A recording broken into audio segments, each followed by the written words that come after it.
Welcome students, welcome to the virtual college exploration for all New Jersey students, sponsored by the New Jersey Association for College Admissions Counseling and StriveScan.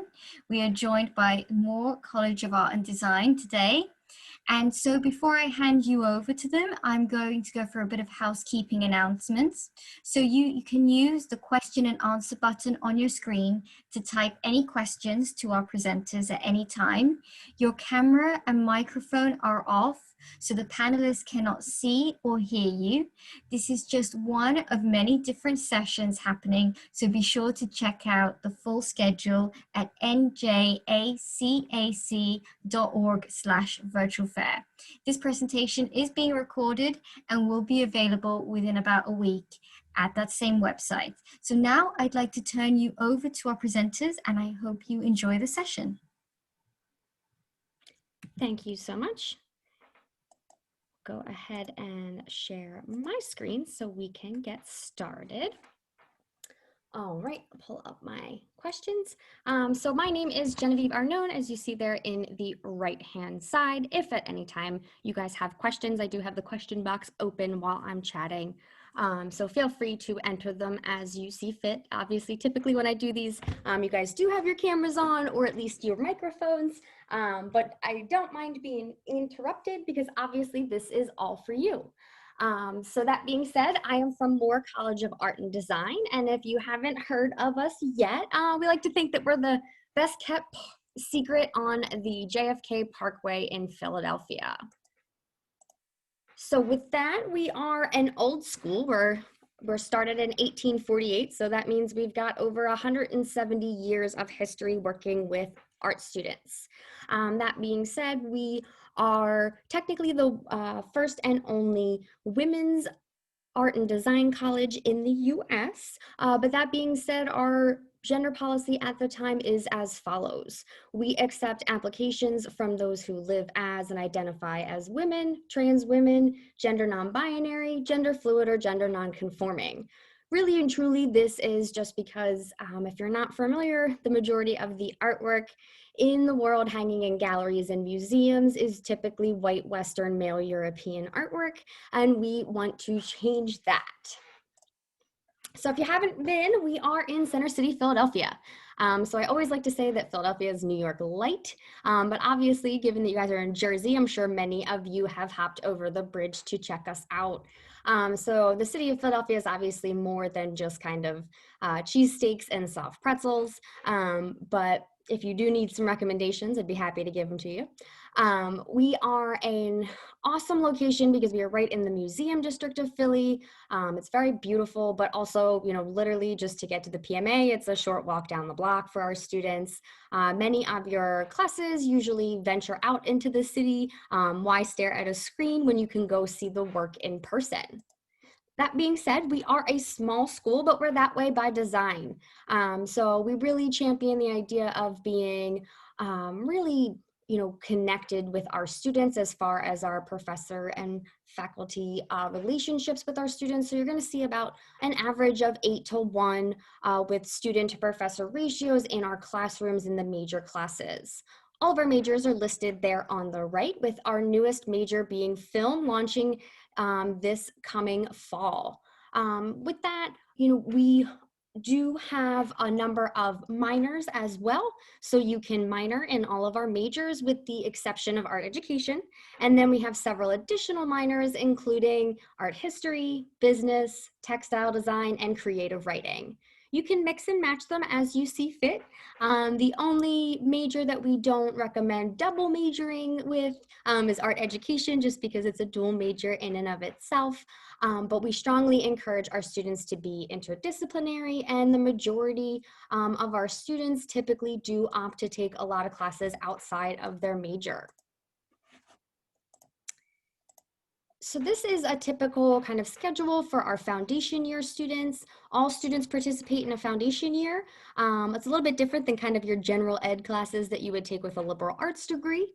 If you're not aware of the difference, the main separator between a Bachelor of Fine Arts and just a general Bachelor of Arts is the ratio of academic classes to your studio art classes. So for us, it's about 70-30. 70% of your classes will be studio art classes, 30% will be your liberal arts academics. So obviously you can see, 2 semesters of drawing, design, writing, you'll have art history, you'll have a color class, a class that introduces you to your major, and then a class called visual thinking. This visual thinking class is really awesome. It runs on Fridays. It's usually half a day. And while that sounds long, it is kind of the intersection between art studio practice, art history, art theory and criticism, but it's really how we break you out of the thinking that sometimes happens in high school where it's just kind of assignment-based artwork and start getting you to think about, what it is that you want to zero in on to have as your creative career or design path. The fall is typically themed in self, and the spring is themed in advocacy. And typically these classes do employ a number of guest speakers as well as field trips around the city, just because we want our students to see how art functions in the real world. This is just kind of a smattering of some campus life facts. There on the left, you'll see one of our students in the residence halls. We do have 2. Typically, they are set up in one of 2 different ways. Stall hall is a suite style setup where you have 2 students in a room, a shared bathroom, and 3 students on the other side, or 2 students depending. And then Sartane Hall has either 1 or 2 students in a room, and then it's a shared bathroom floor. As you can see, we also have a number of clubs and different committees that you can participate in on campus. These are all student started and student run. So if you and a couple friends want to start a brand new club, you're more than welcome to. We actually also offer all of our committees and clubs the ability to submit a form to request funding if you want to attend a conference, if you want to have an event on campus, if you want to bring someone to campus to talk to students, that's all possible. Obviously, some of these are silly fun clubs, and some are more serious and great resume builders. But like I said, you're welcome to customize it in any way that works for you. So the thing that sets us apart, again, from all the other art schools is we are the only one that guarantees an $1,000 paid internship to each and every one of our students. It's not to say that we, have you come on campus and we hand you your internship. It's more or less that you work with our Career Center to figure out what it is that you're interested in, then maybe do a little research. And then by the time you are a junior, you are actively applying and interviewing, putting together your resume and cover letter, all under the guidance and tutelage of our Career Center. Then you usually take that internship and fulfill it between your junior and senior year in the summertime. But again, we're not handing it to you. You're telling us what it is that you want to do. So whether you have, big time dreams of going to a major name company, or maybe there is a new up and coming independent company or a startup that you're really excited about doing, and we will connect you and figure out how we can make it happen. This is just a small smattering of the places that our recent graduates have secured full-time employment at. Obviously, these are big name, exciting brands, and we put this up, not necessarily to brag about where our students have ended up, but to show that, there are plenty of places that you might not think of that our students get employed at. Additionally, for the past 5 years, we have a track record of placing 94% of our graduating seniors within a job in their field full-time within 1 year of graduation. So this is a pretty amazing career statistic for any major, but specifically for the arts.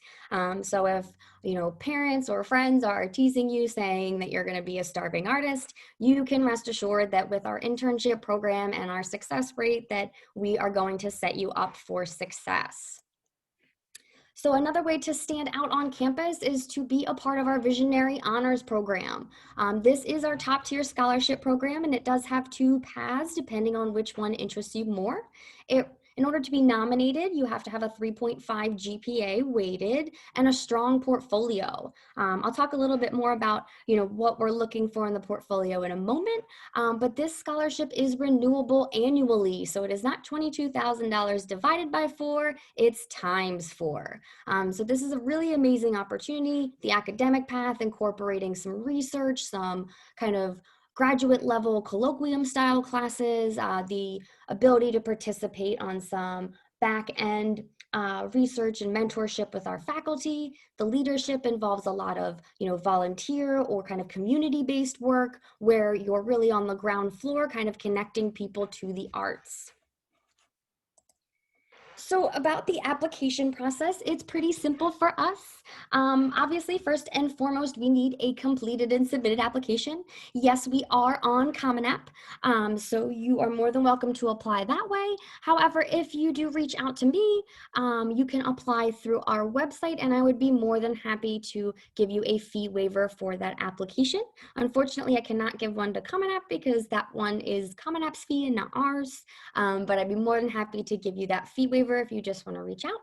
Next, we'll need transcripts. So that's going to be a copy of all your grades from 9th through 12th, sent right to our school. So make sure that you start talking to your school counselor to get those on the way.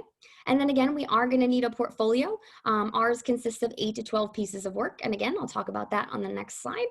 Optional materials, test scores, obviously a hot topic this year given everything with COVID.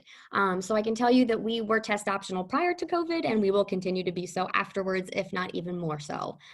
So if you took the SATs or the ACTs prior and you feel like, hey, I did great, I definitely want to send my scores, they're going to help me, then go ahead and send them. If you didn't get the chance to take or maybe even retake them, then don't be concerned. It will not hurt your chances of admission, nor will it hurt your chance at a scholarship. Other materials that you're more than welcome to submit include things like personal essays and letters of recommendation. I always highly recommend submitting these just because it helps give me an insight into who you are outside of your grades and the work that you show me. So if you are going to get accepted, then you will be guaranteed some level of scholarship because 100% of our students receive some form of scholarship from the college itself. This isn't to say that you can't also apply for external scholarships, but it means that if you get into more, then you will be getting a scholarship from more. So that portfolio. So yes, we do require 8 to 12 pieces of artwork in any medium or style, regardless of your major, done in the last 1 or 2 years. Do be aware that every art school is going to have different parameters on what they require for a portfolio. Some are very specific. Ours happens to be more general because we believe that, if you're someone who's very interested in fashion design, but you've never had the opportunity to learn how to sew, that there's no reason why you couldn't pursue that dream. We do evaluate the portfolio based on 6 different criteria, the first of which is going to be drawing. Don't panic if you don't have any drawing or it's not your strong suit, because you don't have to submit it and you won't be deducted for not. But if you are going to submit drawing, we obviously highly recommend observational drawing.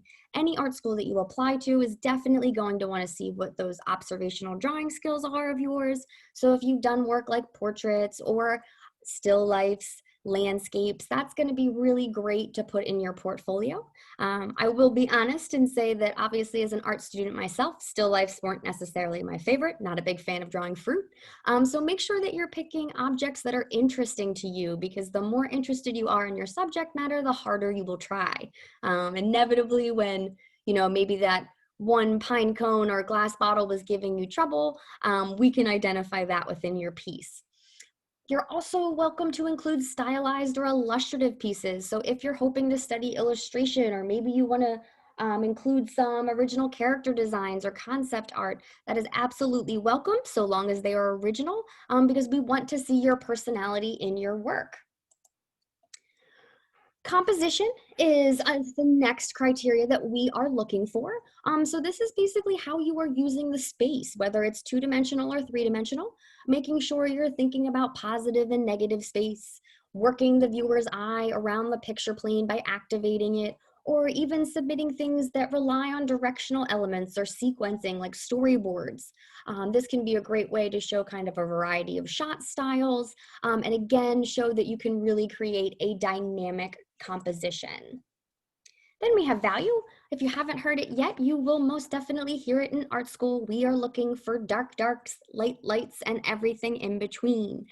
So in order to achieve a really great value range, I always recommend having a strong light source. So having a good light coming from one direction will really create some dark shadows, some bright highlights, so that you can really get that full range of tone.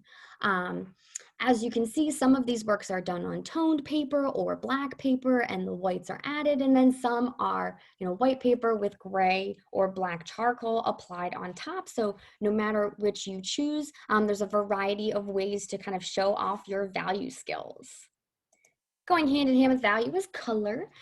So of course, when we first start drawing, we want to depict things realistically. And realistic coloration is great, but don't be afraid to be more expressive and maybe convey a tone or emotion. Maybe use a monochromatic or a limited palette in order to create a cohesive scene or character design. Employing things like toned paper or undertones, reflective color can really show off that not only do you understand color, but you have a really strong grasp of how to manipulate it. These are all really fun examples for us to show, but as I'm going through it, please know that all the examples I am showing you came from students who applied last fall and are with us this semester. This one's probably my favorite. This criteria is concepts and originality. So obviously, yes, we want to see that you're skilled, but we also want to see what you're interested in. So whether your work is emotionally charged and you're dealing with some thematic concepts, we want to see those come out in your work. And if you do have those types of work, make sure that you're really providing a detailed description so that we know all of the ideas you had in mind when you were creating the piece. This is not to say that your portfolio needs to be cohesive in terms of all pieces need to fall under the same theme, but just to show off that maybe you're, kind of thinking a little outside the box. We've also seen a big uptick in kind of social commentary and activism related pieces. Given the cultural climate of today, it's absolutely okay with us for you to, show an opinion or maybe design a poster kind of inciting activism for some cause that you deem worthy. There in the center, we have a piece that is obviously a little bit more formally concerned, kind of focusing on the technical aspects of color and gradients to convey a narrative story. So no matter which part shows off your own definition of originality, definitely make sure that that's something you include. Last but not least, we have craftsmanship. While this one is probably the most obvious one, it is oftentimes the most forgotten one. So I know that when I was in school that my calculus notebook was probably 95% full of drawings and maybe 5% full of homework and notes. And if that is the case for you and you did some of your best work in there, great, glad you got through it, but make sure you're not submitting works on lined paper. It's on, a nice archival or plain piece of paper. If you're showing us three-dimensional work, make sure you're using plain backgrounds with strong lighting so that we can really see the piece. If you have something that is three-dimensional and you need to show different detailed shots, don't be afraid to take one main image and splice it up like the student on the left to include many different views of it. This kind of packaging design is really great for us to see because not only do we see it, in the 3D realm, but we also see each panel individually.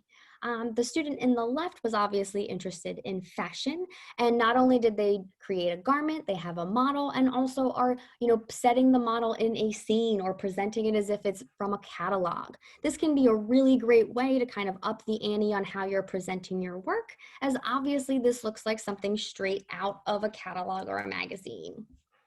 So when you're talking about photographing your work, we always want it to look like the image on the right, meaning there's no dark spots, no shadows, no bright highlights from the sun or glare. Notice there's no dog-eared or, a thumb at the top or a phone shadow. It's not propped up against a wall and kind of bending. It's not having any, stains or rips on it. And then most importantly, it's upright. Given that we're now in a virtual world, we want to make sure that you're rotating your work. So when we view it digitally, that we're not turning our heads 90 degrees to one side in order to be able to see it properly. While we do always advocate that students have a strong presence on social media with their artwork, be sure that you're not sending us your images of artwork with kind of pre-applied filters from Instagram. It's one thing if you're adding those filters yourself in kind of the Adobe Creative Suite, but it's another to kind of use that prefabricated form that kind of changes the way the work looks. So these are just a couple things to note that are great for practice, just not for your portfolio. So the first one's going to be a big one, and that's fan art and celebrity portraiture. So basically, anytime you're using a photo reference, whether it be an actual photo or whether it be someone else's design or character, obviously you do not have permission to SpongeBob. He is owned in the intellectual property of someone else. So if you are going to draw things like that, that's awesome. Maybe someone even commissioned you to do it. But for the purpose of the portfolio, we need to see original work, because as artists, we would never want anyone to infringe on our copyrights or trademarks. So we have to be sure that we're not doing that now either. Next up is going to be works in progress or mood boards, kind of things that show how you're working through it. This can be fine if you want to have an informal review, maybe as a senior, or even if you're having a review as a sophomore or a junior. But for the final portfolio that you submit to us, be sure to include only completed works. And then again, works done online or graph paper, works that have been damaged or stained. Definitely, even if you feel like it's your favorite piece, well, then I would ask that you redo it on some maybe non-stained, non-lined paper, so that again, it shows off your skills appropriately. So there's a couple different ways you can show us your artwork. The first is going to be to connect one-on-one with me. So I take care of all students from high schools in New Jersey. And on the next slide, there's actually a little QR code you can scan with your phone in order to register for a time to, Zoom with me one-on-one, and it can be totally informal, where I give you feedback on your portfolio, kind of give you some guidance on maybe some things you could work on, some things that you're doing really well. National Portfolio Days are happening virtually this year. If you haven't heard of them before, they're typically events held in large cities like New York City, Philadelphia, Boston. But this year, they're all going to be virtual. They are free for students to attend, and there are usually about 100 art schools there waiting in their virtual booths to review your work. So it's a great way to get feedback from a lot of different sources and start to hear kind of common things that you're hearing from several places. This can be a great tool, especially as a senior, but it is open to freshmen, sophomore, and juniors as well, and I'd highly encourage you to attend. Additionally, we're running a number of virtual events, virtual tours, virtual info sessions. Portfolio boot camps are kind of a 3-week session where you don't have to sign up for all 3 weeks. You can just do 1 week. But basically, we go over kind of some more specific criteria. It's an art activity, so it's kind of just a real casual way to inspire you to make a new piece for your portfolio. And then major days are obviously specific to individual majors, where our faculty come and join us and talk a little bit more in depth about specific majors. To check some of those out, you can go to more.edu/visit, and that is where they will all be listed, so you can sign up. And last but not least, this is a little bit of my contact information. Again, there's our visit page there down in the bottom right. National Portfolio Days as a reminder. And then again, that's going to be that QR code that you can scan right now with your camera phone and fill out the form associated and find a time to sit down with me virtually and go through your portfolio. My contact information is there as well. You'll notice my email, a texting number, and a calling number. So the texting number really is me. It's not a robot. So please be aware that you're talking to a real human. And you can, of course, text me anytime you have questions. I do sleep, so if you're texting me at 3 a.m. on a Saturday, you probably won't hear back from me until Monday. But that being said, I always welcome students to reach out, because it is my job to help guide you through the process. So that is kind of my spiel. So if you guys are sitting there with questions, if there's anything that you'd like to know, please feel free to type those in now. And I will give you a few moments to do so.